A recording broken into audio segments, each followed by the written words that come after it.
when you have an individual that does a mass shooting, everybody's initial reaction is hatred towards the shooter, right? Or then they'll begin to blame systems of mental health services or school security or whatever. Then you start to have all these blames. But when you look at what would cause an individual to do a mass shooting, and you ask the question, is love present there with that person? And the answer is no. It's the big thing that's missing. It's the reason that there's such pain. So if love was missing in that, then what's most needed for that person? You see, these can be our biggest teachers to say, okay, if you want a world that is loving, are you willing to be a loving presence even to someone like that?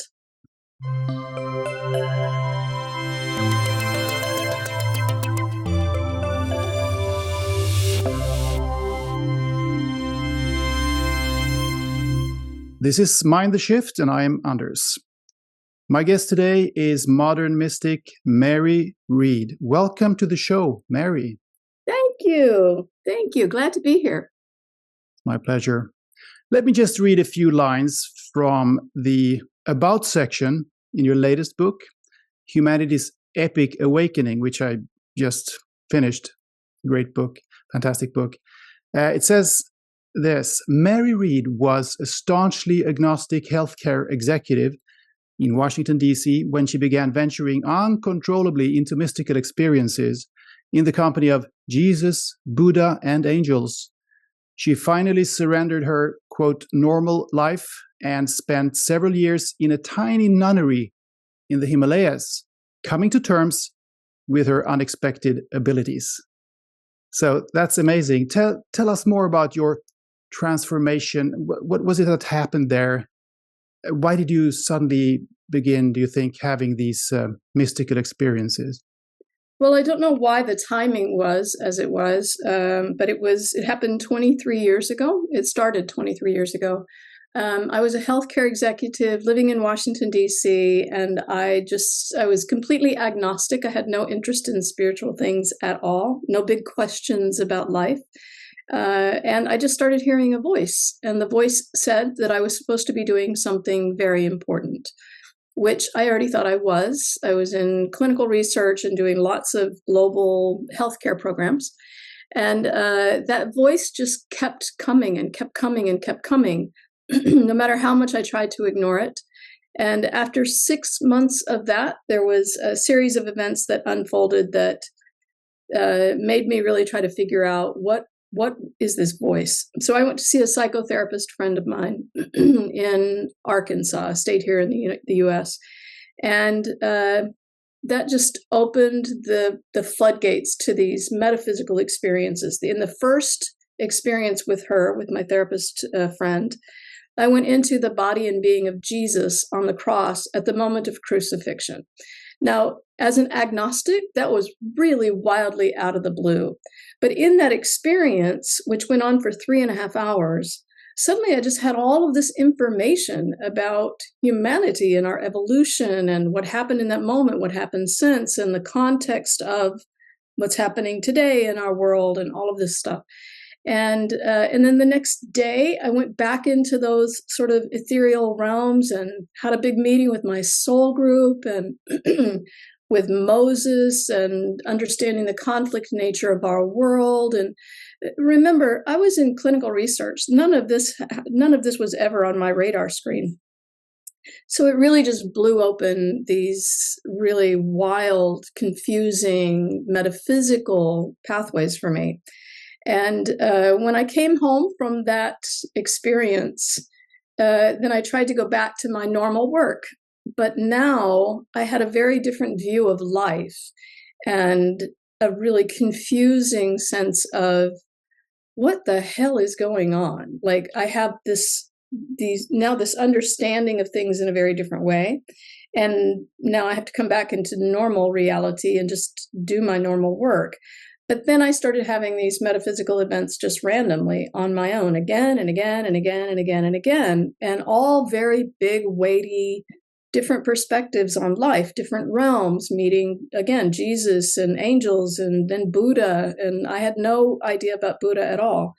And it just kept coming. And so I ended up in a very confused state for about 10 years. I kept going to therapists and eventually shamans and Reiki practitioners and acupuncturists and allopathic doctors and everything, trying to figure out what is happening with me and what do I do with all of this information? What does one do with all of this mystic wisdom? And so I had about 10 years of being profoundly confused while trying also to stay normal in my normal work. By that time, I was working in Africa. And eventually, my normal world just fell apart. My work, my home, my finances, my relationships, everything sort of normal just crashed. And it ended up in a really serious suicide attempt because I could not figure out how to be in this world with all of these things that were going on. And my normal world's not working, and I don't know what to do with these other things. And it all just tipped my world upside down. So after I survived that suicide attempt, I just stopped. I stopped trying to be normal. I stopped trying to figure it out. I stopped trying to make a plan. And I just quit. And I said, God, if there's something that you all think I'm supposed to be doing, that very important thing, then you're going to have to lead the way. I can't be the project manager for my life anymore. It's not working. And so when I stopped, I just stopped everything. Then suddenly all the doors just started flying open. And within 6 months of that suicide attempt, I was invited to India to meet a high Tibetan Lama over there and was invited to stay. And that's how I ended up living in a Buddhist nunnery for the next almost 7 years in the Himalayas. Oh, amazing. It seems as if your transformation here was, to some extent at least, gradual. I mean, you hear about people having these very dramatic shifts, one particular event that just changes the whole life for them. But it seems as if it was a little bit more gradual. Or would you say that the spiritually transformative event was when you heard that first voice in your head 23 years ago, or was it after that suicide attempt, or was there at some point event that you would call your spiritually transformative happening, or was it just gradual, would you say? Well, I think it's all of it. I think certainly the voice was so different than anything else I had experienced before, because it was really just this vibration that sort of rose up. It was like this deep vibration that was translated. That's the only way I know how to say it. I wasn't hearing it. It was a thing inside that was translated in the exact same way every single time. And I could tell that it wasn't normal. And so that's what began this. And then the first experiences of going into the experience of Jesus and meeting my soul group and these sorts of things in that weekend was really a blowout experience. It was a wildly catapulting event that I would never be the same again, ever. And this is, so in terms of transformative, that was the first. But what's unique about my journey is that it just keeps coming. It just keeps coming. Every single event is spiritually transformative. And even spiritually transformative is not necessarily the right term. It's life transformative. It transforms everything because it changes me fundamentally. It changes my view of life. It changes my understanding of who we are, what's happening. It puts different context to the world. Every single one of them are transformative in different profound ways. And eventually the puzzle pieces started fitting together, not just one event over here unique. They started to all sort of fit together in a puzzle piece, which is eventually how they came into my books. So the issue for me was, how did it all fit into life here? right? What is the application of all of that in understanding what's happening here in our world? So there's an important phase, and every near-death experiencer or spiritually transformative experiencer knows that it takes a really long time to integrate that experience. It's not like you can have it and then you're on your way, you understand everything. It kind of has to seep in to our psyche, to our energetic framework, to our understanding of the world. And so it takes many years for every single experience to be integrated. It used to be that researchers said it would take an average of 7 years to integrate a near-death experience. I don't know that it takes that long anymore because we have so many resources that can help us sort of absorb it. But it's quite a challenge. That's probably the biggest challenge, to integrate it into your normal life. Now you hear about kind of honeymoon periods, and then there are some backlashes, and it's like 2 steps ahead and 1 step back, and goes on like that. Yeah, I mean, there's also a period of chasing that high. So Yeah. you had this really incredible, profound experience. And people who do like ayahuasca or MDMA, and they have these really wild experiences, then when that high wears off, you want it again. So you Yeah. start really seeking it again, and you're going to, try it in lots of different ways. I haven't ever done those, but I understand the impulse to want to get that connection again. It's really quite addictive in that way, honestly. So it's interesting what you say about the voice that you heard in your head, because it's not really a voice that you hear in your head. You were touching upon it a little bit here, and I've heard other people trying to describe what it is that's actually they're hearing, because I mean everybody has thoughts in their heads, and we're very used to hearing this voice, which we interpret as our own voice, which is also a bit strange, because I mean, few people reflect on the fact that we are, several entities at the same time, and there's somebody talking inside our head. It's not inside our head, I think, but it seems as if it's somewhere inside the head. But how would you describe that conveyance of information that you got there, that we normally call voice in your head? How does it feel? How does it appear? Yeah. Well, so I'm going to put this in 2 pieces. In the very beginning, so in America, there's a singer, he's passed on now, but there was a singer named Barry White, and he had a very bass kind of voice. And when he was like this sexy bluesy singer, and when he would hit a bass note, there would be like this after sound vibration that you would just feel. It was quite sexy. And so it was that after sound vibration is what it felt like. It literally felt vibratory in nature, but it would rise up as you're supposed to be doing something very important. And the first time it happened, I have no recollection of where I was, but I was probably at work or something. And then it kept coming, and it would happen when I was in an elevator or on a plane or in a meeting, and it would just like randomly rise up. And every time it'd be like, what the hell? What is that? And it didn't resemble anything other than that you had Nothing, but it experienced. was so distinct. This is the thing. It was very, very different than this sort of, train of thought that happens. These very accessible things, which are a different kind of translation of vibration. But this is like very deep. It wasn't a mental Visceral, vibration almost. at all. It was a visceral kind of thing.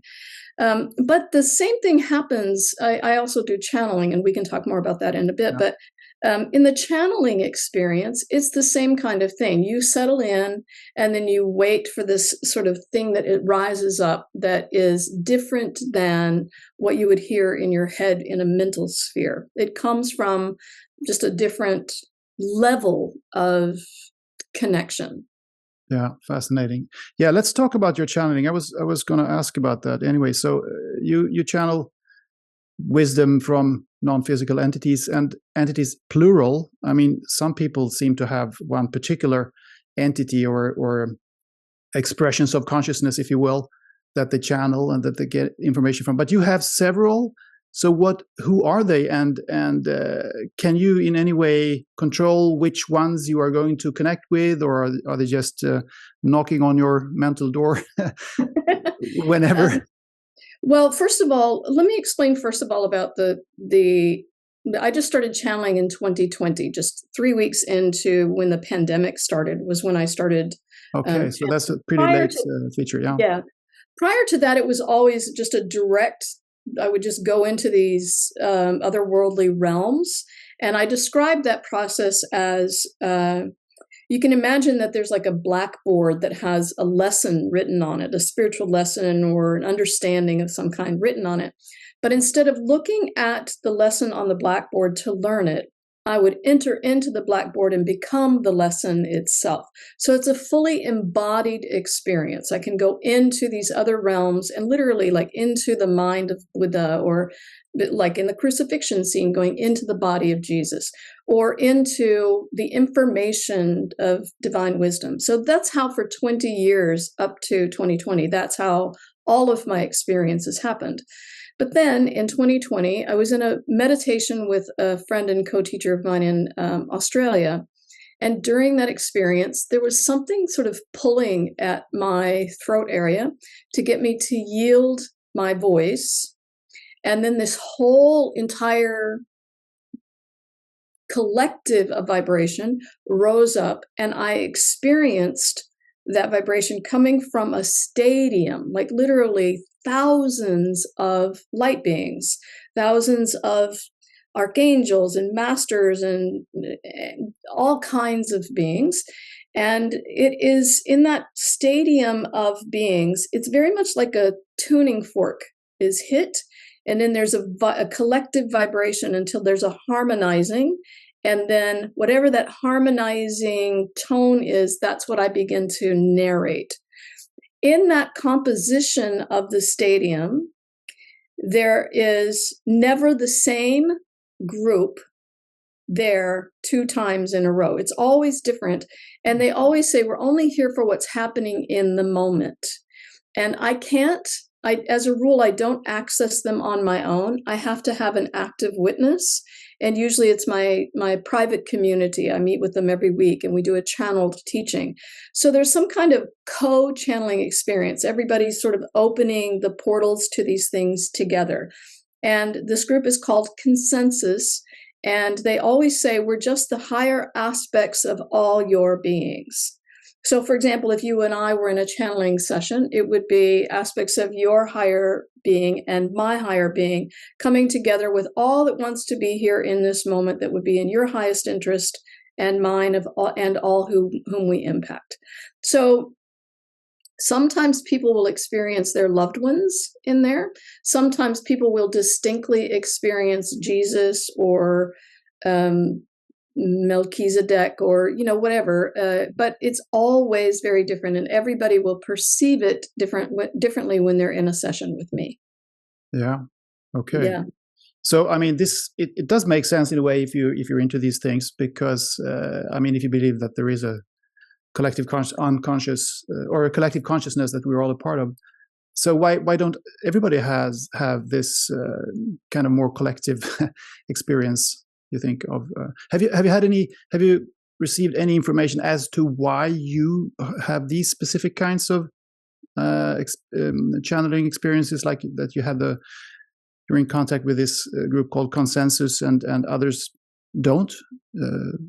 Have you been? Well, everybody, the wonderful thing about source or the universe or whatever is that it can be expressed in all kinds of ways, right? All kinds of ways. And so it's coming through, as you know, it's coming through many, many, many people now. And it used to be that you would only hear about somebody channeling a single entity, like Seth from back when. Or Bashar or Melchizedek, as you say. I think Paul Selig is channeling Melchizedek. Yes, Paul Selig is a collective of guides that call themselves Melchizedek. Okay, yeah, that's a group as well. Yeah, it's always a group. Yeah, it's always a group. And even in his channelings, he will have different voices that come in that say, "Today we're going to this that's speaking today is blah blah blah." That's very rare that they individualize, but he too has a collective, right? But it used to be that it was just singular. We have more capacity, Cryon.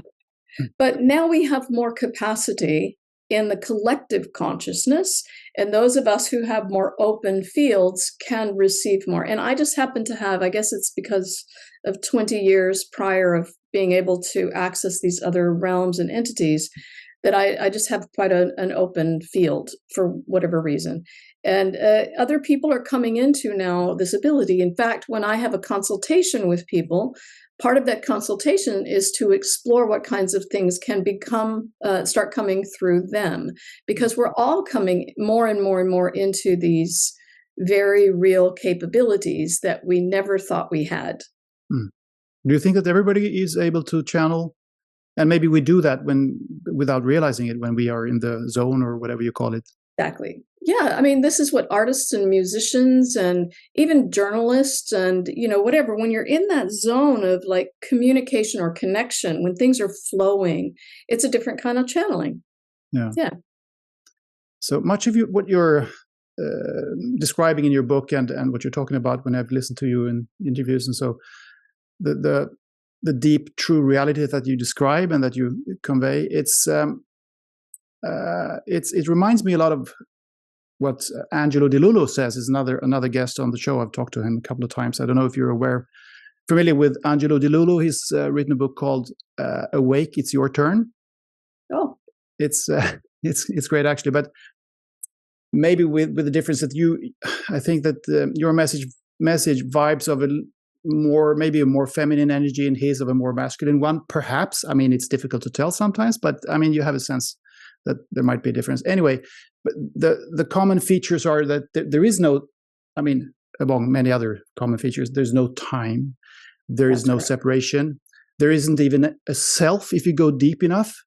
It's just this, which is, I mean, so trivial, but still yet so profound and powerful to say that it is just this. And I actually use that sometimes when I meditate. I just kind of, to quit thinking, just trying to focus on, it's just this, there's nothing else. And it's almost as if I dissolve in a way. I mean, I don't know, everybody has their own experience, I guess, but. Yeah, and isn't it wonderful to have something so simple that can take us out of this complex chaos in our mind? I know.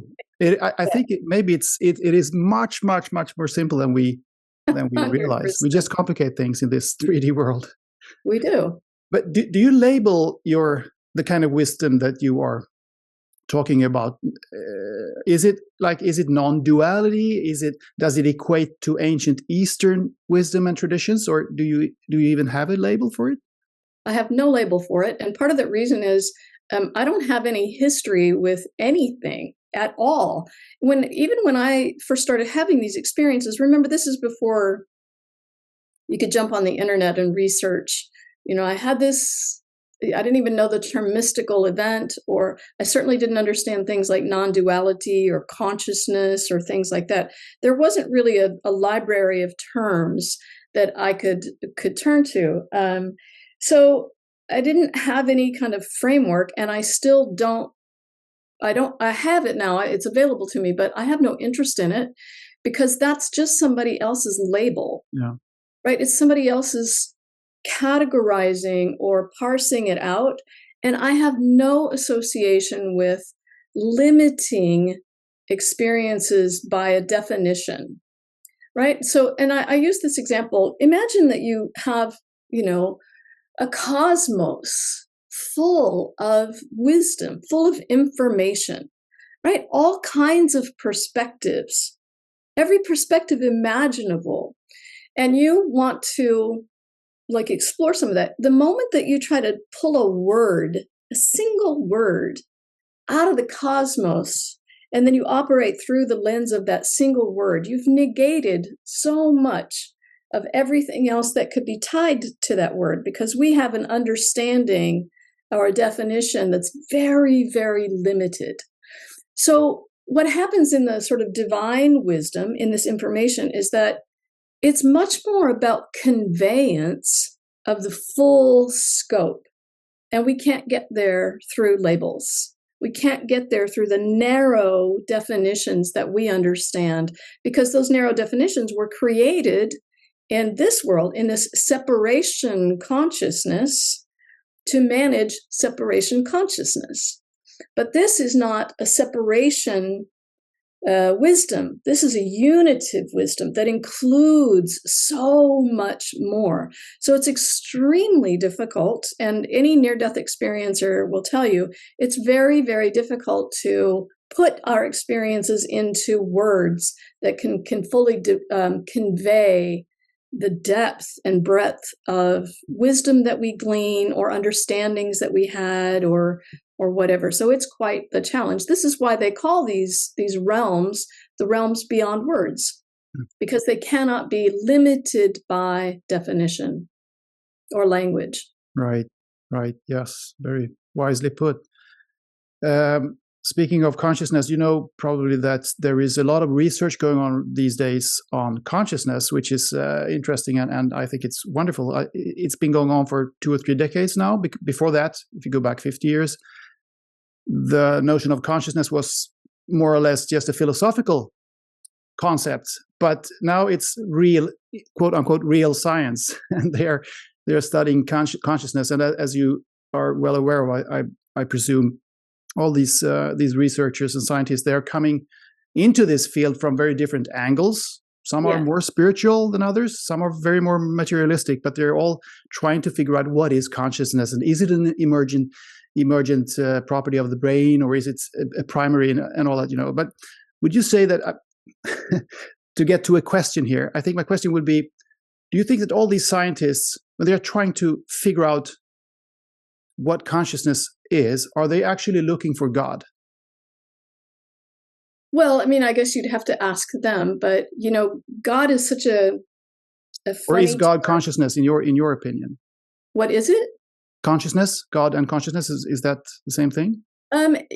Here again, these are terms, but you know, what else can we call the all that is? So yes, I would call that God, and the awareness aspect of God would be consciousness, in my own experience, a conscious awareness, and an awareness that is yet to be conscious, right? So there's all kinds of layers with that. And we speak about that very much from a human perspective, about what we think consciousness is.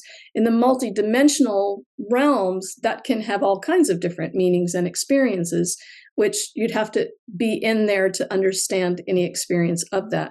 But yeah, I suppose that's what they're doing. They're looking for, you know, I've heard about, you know, looking for the God particle, that sort of stuff. And that's fine. These are just ways to frame it.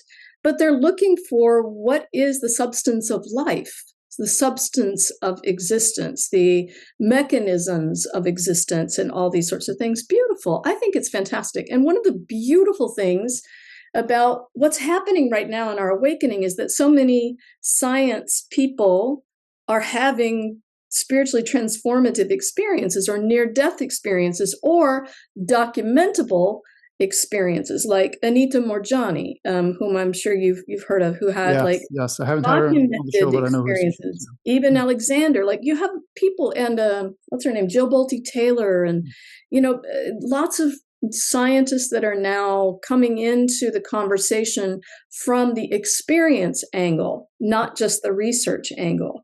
And that's so helpful, because they can really start breaking down these very solid barriers that have been around us for so long. So it's beautiful. Yeah, I agree. Yeah, I'm connected with an organization called, well, it's loosely connected to the Galileo Commission, but it's the group that I'm with is called the Frontier Journalists Network, and we're trying to, you know, promote research and science being done in the borderline between science and spirituality. There shouldn't be a border, really. I mean, it's all the same thing. But anyway, we have to start somewhere. So this is, yeah, I'm really fascinated, as you are saying here, about what's happening right now. So just briefly mentioning religion a little bit. What is the problem with the Abrahamic religions, if there is a problem? Do you have an opinion on that? You know, I think let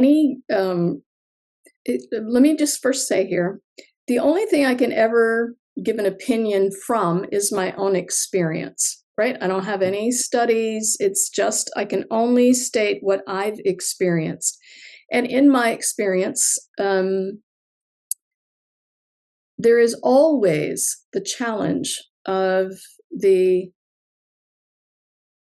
sharing of the wisdom that's at the core of any religion through the lens of human, right? Through the ego, through the mind, through the ways that the human experience or system created by humans is expanding or sharing the information. So it gets muddied from the very beginning, the moment that we try to make it a structure. Because as you know, every life experience is unique, and everybody's experience of what we would consider faith or spirituality is very individual, right? It's coming through our own heart. And so the moment that we impose a structure, especially a structure built in right and wrong, that our way is the right way, we begin to separate, right? We begin to separate those who believe in this way and those who don't believe in this way. And all of that is just more separation consciousness. When the substance of the wisdom itself comes from union. It comes from a unitive consciousness. So inherently, when we begin to create structures that exclude certain beliefs or people, we're already out of the game. We're already out of the original intention of the wisdom, which is bringing everybody into union with God, into that direct knowing experience. So there's fundamental truths that are probably the common ground of all religions, with an intention of connection and that sort of thing. And then there are all the egoic rules and things that were laid upon that then began to just further separation consciousness. Yeah. The superficial structures of the religions. Yeah, the man-made ideas about what it should be, which is not the same as the experience of it. Exactly. So people who are Christian or Muslim or Jews or whatever, they can be so deeply spiritual and and all that, all of them. But then so we have to separate. Maybe the problem in the superficial structures of these religions has been that there's been an idea of separating. There you go again, separating God from humans. So God is something else, something other than us, which I think is a bit problematic. Well, in so many of these religions, you also have all of the moral rules that you have to follow to be saved by that God or worthy of that God or whatever. But always, in any kind of framework that you have for that, you're putting God as an other, right? You're always putting it as an other the moment that you talk about what you have to do to get connected to it, right? This is like a drop. I've used this analogy recently, the drop of water that's deep in the ocean, believing that it's separate from its source, and it's running around wanting desperately to know what water is. Right? So it's creating all of these philosophies and theologies and rules about how to achieve connection to water and how to worship water and, be worthy of it and all of these things when it's always been water. Right? This is what we do. This is exactly what we do. So there's the fundamental truth of what water is, and then there's all the beliefs about water. And we operate in the realm of belief. It's really good. That's really good. I love it. Love that metaphor. So let's talk about our awakening then. You have already touched on it. Your latest book that I've read, it's called Humanity's Epic Awakening. And we could go through some things that are that you focus on in the last part of the book. What we will rid ourselves of when we wake up, according to this last part of your book. You say there that we will experience the end of hell, the end of ancient elders, the end of opposing sides, the end of effort, the end of conquering game, the end of inadequacy, and the end of separation. Those are a few of the things. Yes. A few of the things. Let me I want to point out the language that you used here. You said that one of the things that we will rid ourselves of. Yeah. So I want to just note the use of that language because it's actually a separation consciousness language of redemption. I fell into the trap. Huh? I fell into the trap. But this is how insidious it is. We don't really think about this sort of stuff. There is nothing in us that wants to be rejected or excluded or be rid of. It's all about an embrace. And as we bring in all aspects of life, then the things that were built out of those rejective beliefs begin to fall away. There's where we begin to end hell. There's where we begin to end a sense of inadequacy, where we begin to end these other things. But the ending is coming through a healing, not because we overcame or conquered something or rejected it or got rid of it. It just began to fall away because it was a product of these beliefs in separation. Okay. Can you elaborate a little bit more about these endings that we will experience? Yeah. So let me just first talk a little bit about how the book is laid out. And I will say that the book is entirely, it's made of, not all of my metaphysical events, but it's made up of metaphysical events that I've had. And they talk about each event is written in sort of 3 parts in the book: where we have been in our past, how we developed, what the momentum of humanity has been, the evolution of our being has been, where we are right now in our awakening, all the things that are happening in this very moment. And just like channeling and the technology and all of these sorts of things that are happening right now that people aren't aware of necessarily as a sign of awakening. And then what we're waking up into. Now, what we're waking up into is already here. It's already present. It's not something necessarily in the future. It's already here, but we're not aware of it yet. And I equate this with like the light of a star that's billions of years away, and it takes long time to come into our awareness. The light's already there, but we're not aware of it yet. Mm-hmm. Right? Because we don't have that capacity for that yet. So this is what's happening. We're waking up into a life experience in which there is the end of hell. There is the end of our belief that we're not worthy or we're inadequate.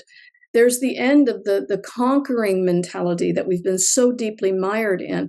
And all of these things are just indicative of higher vibration experiences in which these lower density vibrations like fear and conquering and those sorts of things, they simply don't express.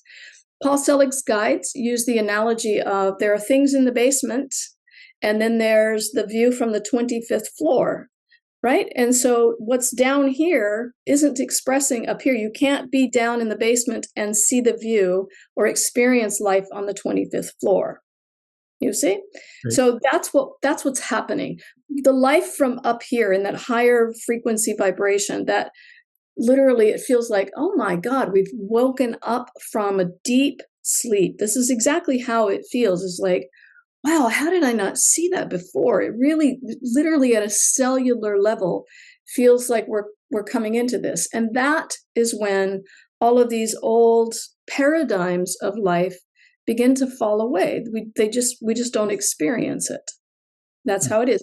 First individually, and then collectively. So in my own life experiences, in my own journey, I experience these things that are on the leading edge.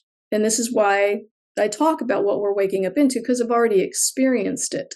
So I'm just talking about the things that are coming, and a lot of the channels now are speaking about the identical things. They're just talking about it in different ways, which I love. Yeah.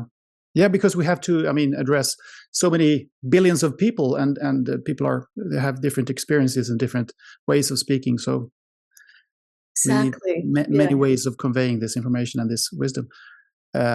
And we're grateful that you do that. And you talk about good and bad, which is also a central piece of this understanding what we are experiencing and what we are believing is reality. And it's part of the separation thing also. Are we doing ourselves a disservice when we focus so much on good and bad and we think that there is good and bad even, and that good always trumps bad. Yeah, this is the sort of anchoring part of my book, chapters 12 and 13, in the where we've been. We set our whole system up to be in a good and a bad paradigm, which always inherently puts us in conflict, because we label certain things bad or relate to them as bad, and then we want them to go away, which is just a form of trying to make one part of us make another part of us go away. And you'll notice that we can't. It's never been that we've been able to make our bad go away. No bad that you see in the world today just started. It's been recycled again and again and again, because we keep using good like a weapon. We use this good to try to love this bad away.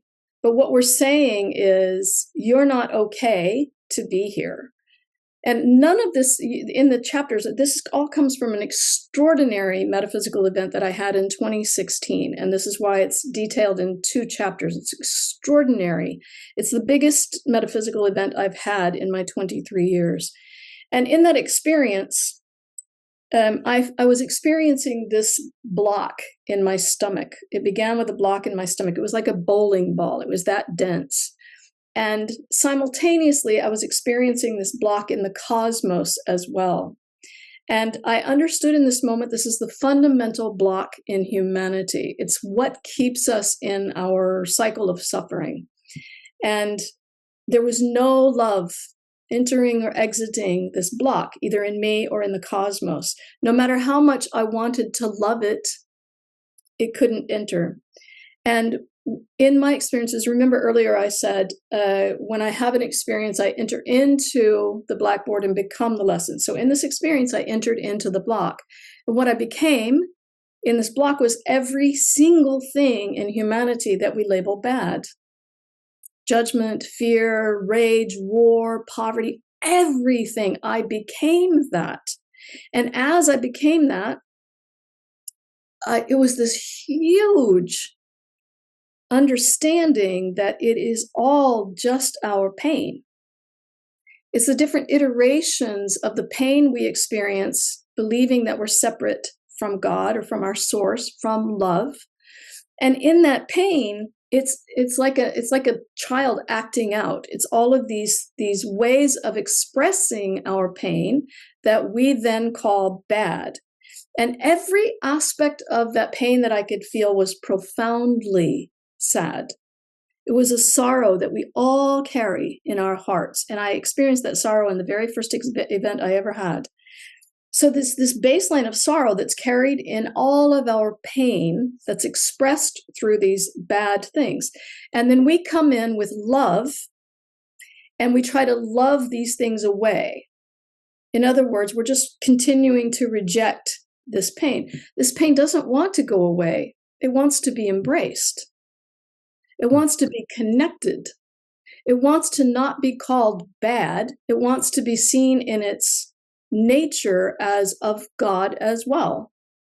And so everything just flips on its head when we begin to relate to everything different, not trying to conquer this pain, but trying to include this pain, to be, it's not unlike you see a child that has hurt itself, and you pick this child up, even if it's throwing a tantrum, to say, yeah, I understand that hurts.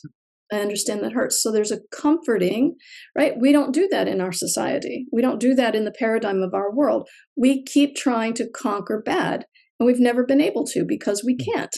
Every time we try to conquer it, all we're doing is creating more pain, because it has yet to be included or embraced in love. So that's the big turnaround. That's the big healing paradigm.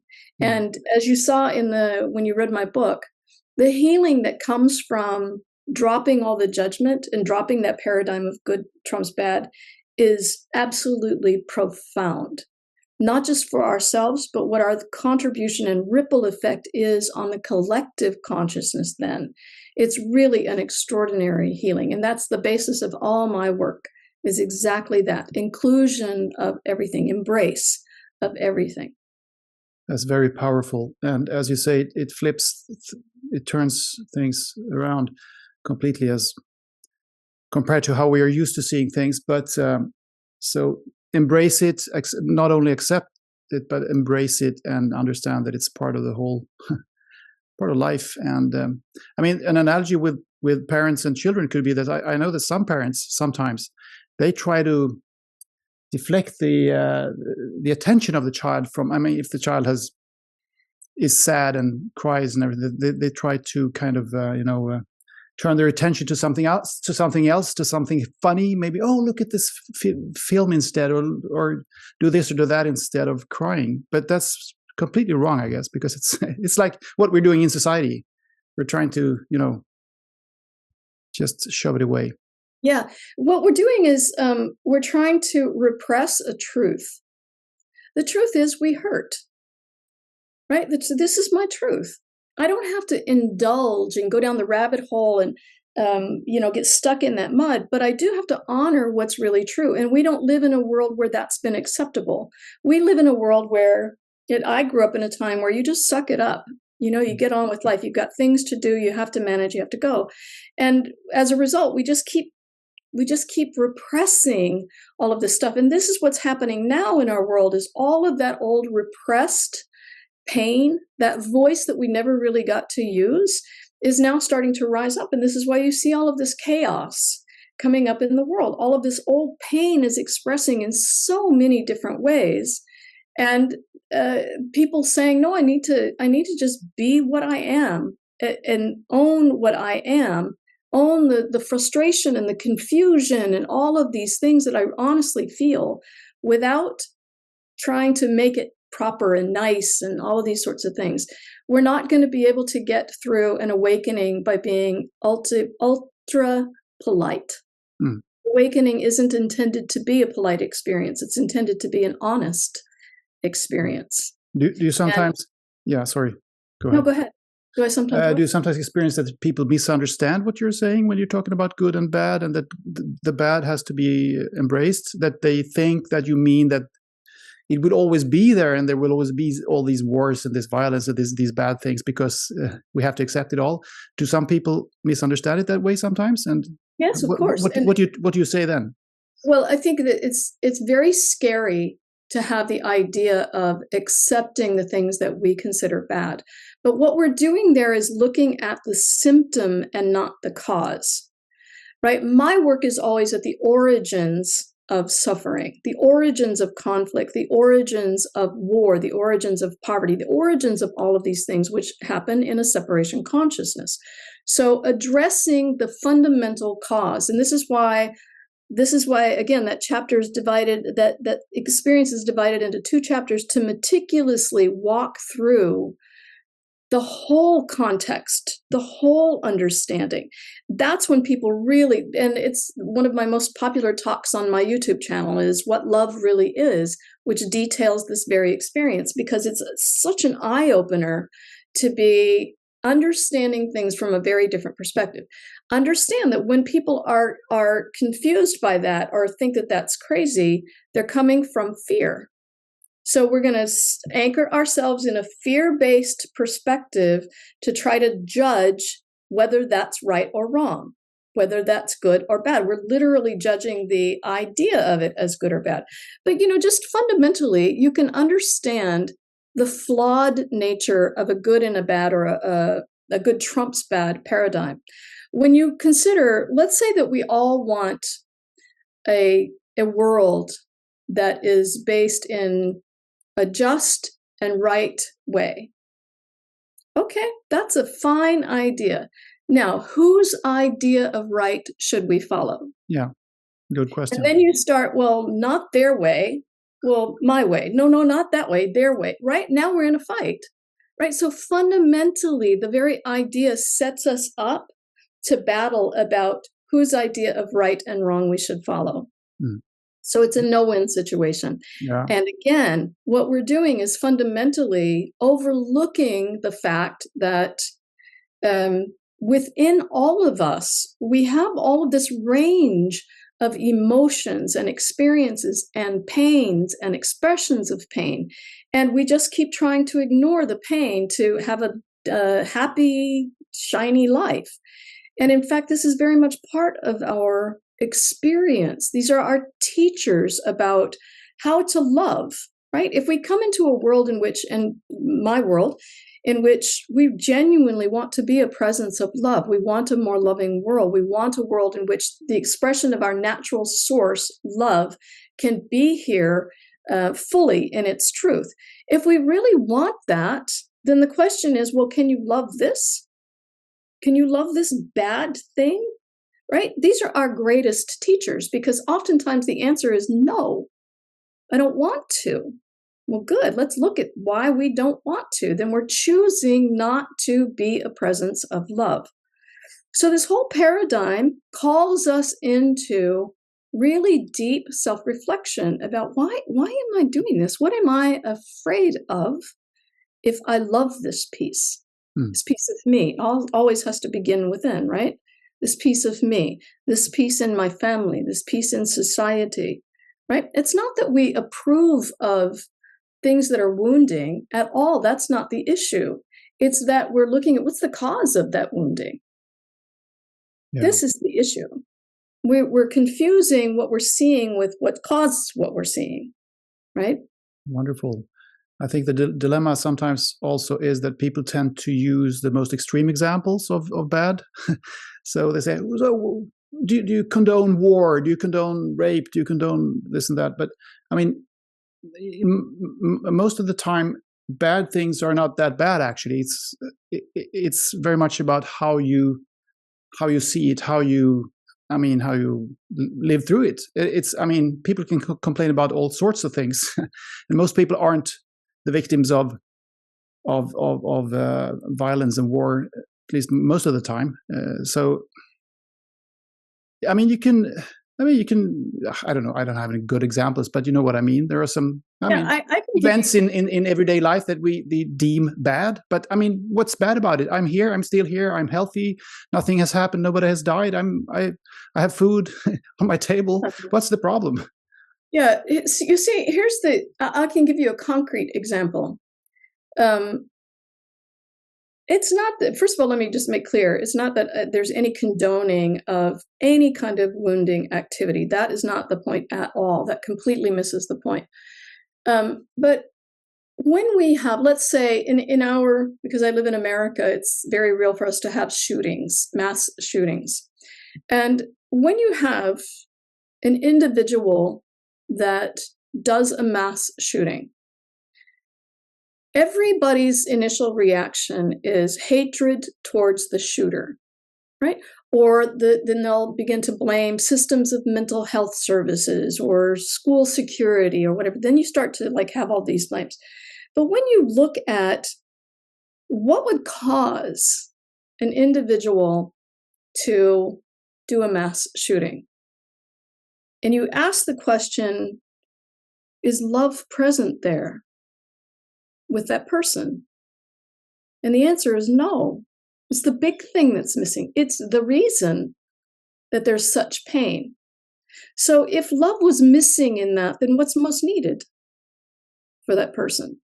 You see, these can be our biggest teachers to say, okay, if you want a world that is loving, are you willing to be a loving presence even to someone like that? Right? Our preference is to hate them, to blame them, to be sort of rejecting of them. And it was the rejection in their heart, this thing that they're living with inside of them, that was the original source of the issue. You see, so we begin to really come down to, okay, am I willing to be a loving presence even to someone like this? Right? They're the things that need it most. We have great compassion for the victims, but we don't have compassion for the person that perpetrated the crime. Right? And this is where there's somebody in my community, a beautiful, beautiful war veteran from the Iraqi war. And he works with wounded vets who come back not wounded vets, just vets that come back and they have behavioral issues. They have a lot of PTSD, acting out, alcoholism and violence and that sort of stuff. And he works with the court systems to, instead of sending these men and women to prison for their behaviors, they enter into programs that address their moral injury that they're living with. Because they've come back with all of this stuff that's within them, that they've caused all of this, and they have nowhere to go with all of their guilt and their shame. They're realizing that they bought into messages of the heroism of war and all of these sorts of things. So rather than try to conquer the bad behavior of these people living with their guilt and their sorrow and all of this stuff, they address within their own heart the moral injury that they're walking through life with. So it's a completely different paradigm. And now this is a national program that's completely changing the way that people are healing from these experiences. And they're not only healing those people, but they're healing in the court systems. So the legal structure is starting to be affected by this as well. So this is how it works, but it starts filtering through the systems of our world, literally from the heart outward. Yeah, little by little. That's wonderful. Would you say that fear is the opposite of love? I would say that fear is the denial of love. But let me just clarify, it doesn't mean to. The only thing that fear knows how to do is be afraid. And so fear is the one thing that cannot unite. Fear's nature is not to unite. Fear's nature is to recoil. Right? So in doing this, you can't embrace anything. Everything will just constantly be a recoiling from, which is how we created separation identity. We recoiled from our very own essence because the only thing fear knows how to do is separate to protect itself because it's afraid. That's all it knows how to do. So it did, we started this whole cycle in my own experience in complete innocence. In complete innocence, fear was only doing what it knows how to do. And then it created a whole world where it just kept claiming more fear. This is why we have such a fear-based world. But maybe it's changing. So humanity's epic awakening, it's happening now. I mean, you're not the only one saying this. Many say this now in different ways and in different contexts. Has humanity been here before, do you think? Or is this our first collective awakening, as far as you know, as far as you understand it? Well, that can be debated in lots of different ways. But in my own experience, for those that inhabit the world at this time, this is our first awakening. Yeah. I can't speak to what I haven't experienced. There may be other Earths where that's happened. I don't know. I have no idea. But in my own experiences, we have not been here before. This is what's been said specifically by consensus. We haven't been here before, so none of us have the roadmap. None of us have the manual. We're creating the manual as we go. But what do they say? What does consensus say as to why this is happening now? Has it to do with the world being integrated, which I point out sometimes? Many people don't talk about that, but the world seems to be integrated for the first time, at least in recorded history. We have knowledge about what's happening on the other side of the planet in real time, and that's a new thing. And we have all this communication and information. Is that one reason why it's happening right now, or? No, it's the other way around. This is happening because we're awakening. Yes. This is an aspect of awakening. Makes to sense. Be united, right? This is a uniting thing. You and I are speaking from two different parts of the world in real time, right? This is being able to connect and communicate in real time, uniting again and again and again. This is why all of these things that are facilitating more of our awareness, more of our connection, and being able to amplify the momentum as we connect more and more and more and more. This is exactly how it works. What was your question about why is it now? Is that what you said? Yeah, why now? Why now?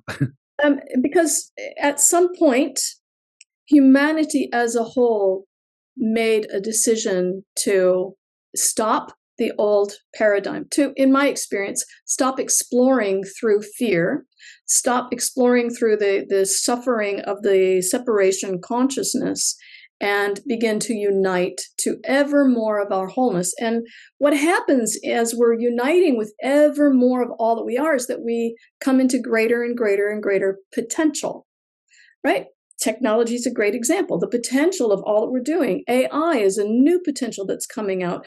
All kinds of things. Now it's so rapid. We can't, everything is obsolete in quick time here now because there's just so much more potential that we're coming into.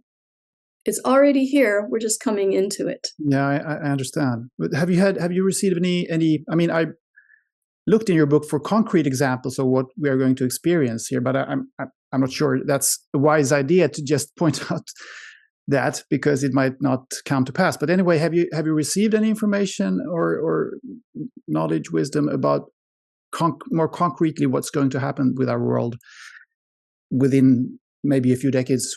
What do I know? Politics, economy, religions, nation states, money, all these kinds of things. Have you received any concrete information about that? No, and here's why. Because anything that would be considered a concrete example would be something that we have to understand based on an old paradigm of understanding. And what's coming are things that we've never experienced before. So the mind isn't ready to sort of grasp that sort of potential at all.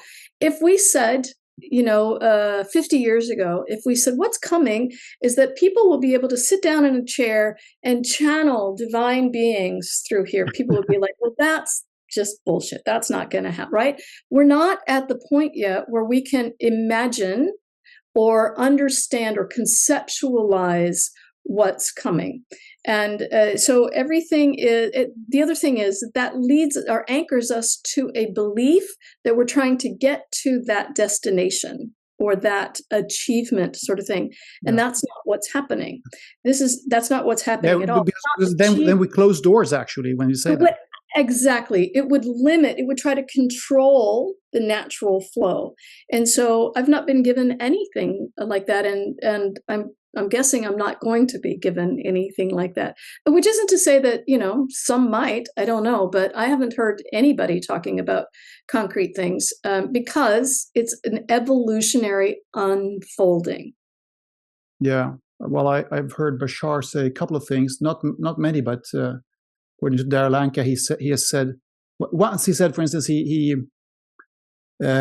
foresaw the 9/11 attack, but I mean, in a very vague way. But anyway, he said that there was going to be a terrorist attack in the United States before the end of 2001. A couple of things like that. But for the most part, it's more like you say the channels.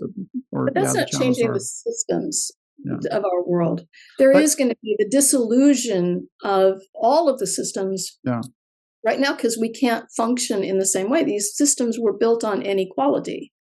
And when we rise into more and more of our wholeness, we're coming into more equality, right? So a system built in inequality can't handle the force of an equanimous world.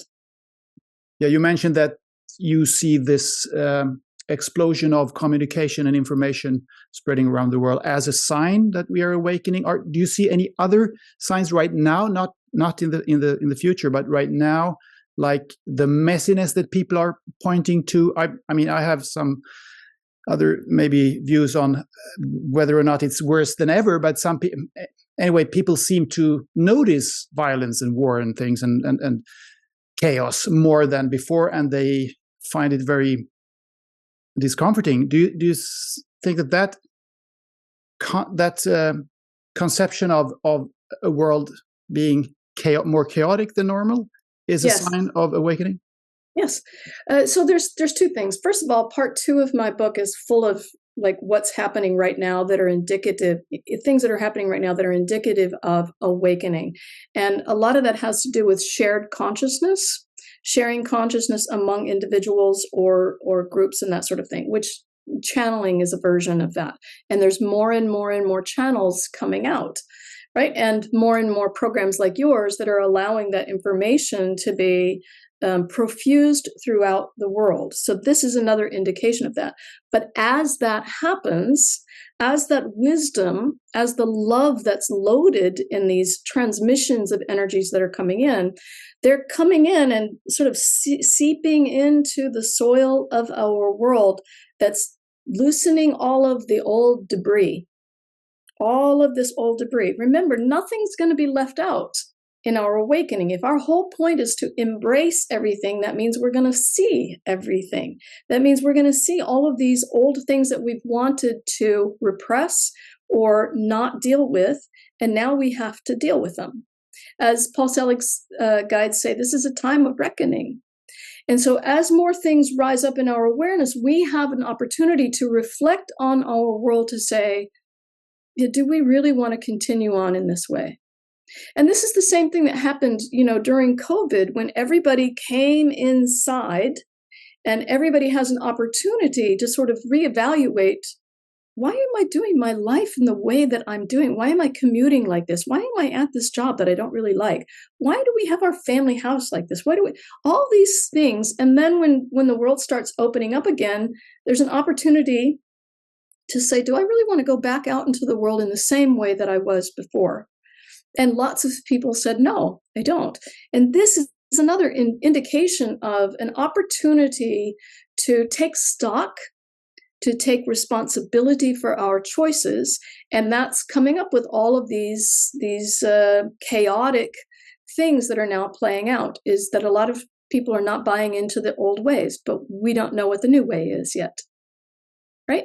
So it's just creating a lot of confusion and mayhem, and that will continue, as I talk about in my book. This will continue. It needs to continue. This is a lot of house cleaning that has to happen. We have to see the ways that we've been and take responsibility for a new way. Yeah. But we can't do that until we really take ownership of what we've been doing. Thank you. Mary Reed, where can people go now if they want to know more about you and your wisdom and your work? They can go to lovemaryreed.com.